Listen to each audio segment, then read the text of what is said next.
जैसे ही लड़का उस रहस्यमयी लड़की को लेकर कब्रिस्तान से भागा, उसके पीछे पूरा पर्वत कांपने लगा। आसमान में बिजली चमक रही थी और काले धुएं की लहरें जंगल के ऊपर फैलती जा रही थी। हर दिशा से अजीब फुसफुसाहटें सुनाई दे रही थी, जैसे कोई अदृश्य शक्ति उनका पीछा कर रही हो। लड़के की सांसें तेज हो चुकी थी। उसकी बाहों में पड़ी लड़की अब पहले जैसी शांत नहीं थी। उसके शरीर से हल्की गर्मी निकल रही थी और कभी-कभी उसकी उंगलियां कांप उठती थीं। हर बार ऐसा होता, आसपास के पेड़ सूखने लगते और जमीन पर काली दरारें पड़ जाती। पीछे से हुआंग फुरेन की आवाज गूंजी, पहाड़ की सीमा पार करो वरना वे तुम्हें ढूंढ लेंगे। लेकिन तभी जंगल के अंदर अचानक काली परछाइयां दिखाई देने लगी। वे इंसान नहीं थे। उनके शरीर धुएं जैसे थे और आंखें लाल अंगारों की तरह चमक रही थी। वे तेजी से पेड़ों के ऊपर दौड़ते हुए लड़के की तरफ बढ़ रहे थे। हुआंग जीव डर से कांप गया। ये पर्वत के प्रहरी हैं। इन्हें सिर्फ पर्वत स्वामी की आभा महसूस होती है। लड़के ने पीछे मुड़कर देखा।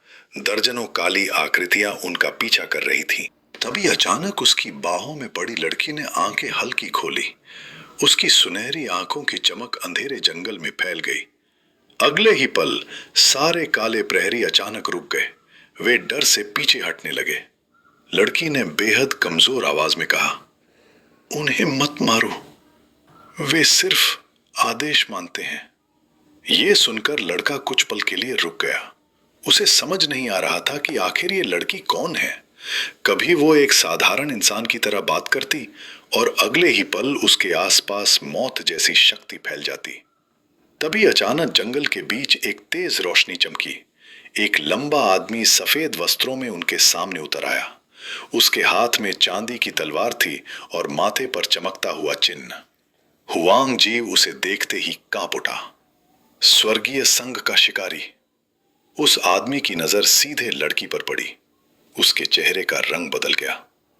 तो खबर सच थी। पर्वत स्वामी सच में जाग चुका है।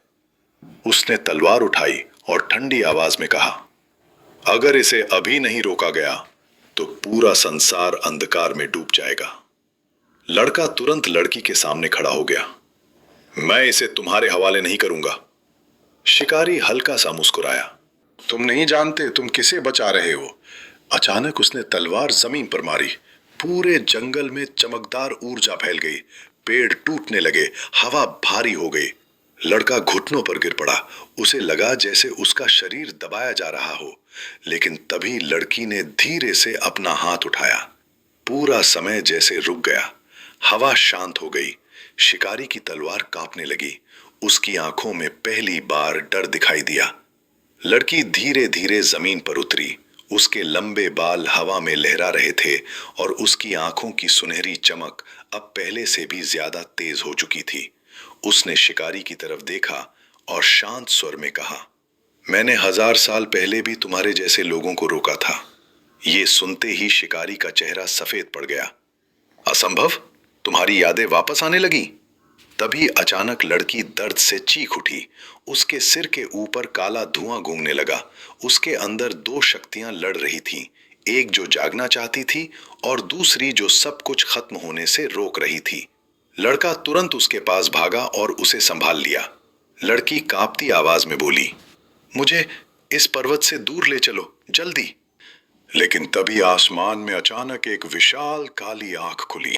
पूरा जंगल अंधेरे में डूब गया और उस आंख के अंदर से एक भारी आवाज गूंजी, पर्वत स्वामी, अब लौट आओ।